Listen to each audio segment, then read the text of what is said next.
Welcome to Drawlipper channel, and in today's video I'm going to show you how to lock Messenger with fingerprints in your Android phone. Now the first thing you have to do is open up your Messenger app.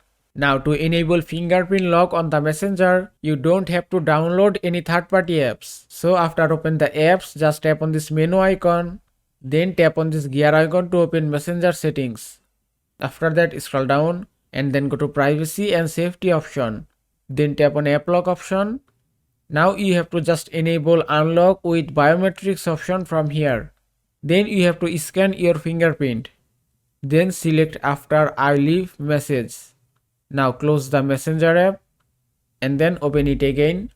And it's done. You can see fingerprint lock has been enabled successfully on the Messenger. So just scan your fingerprint to unlock Messenger. And you can see it's working successfully. And that is how you can lock Messenger with fingerprint in your Android phone. I hope this video was helpful. If it was, please give it a thumbs up and don't forget to subscribe.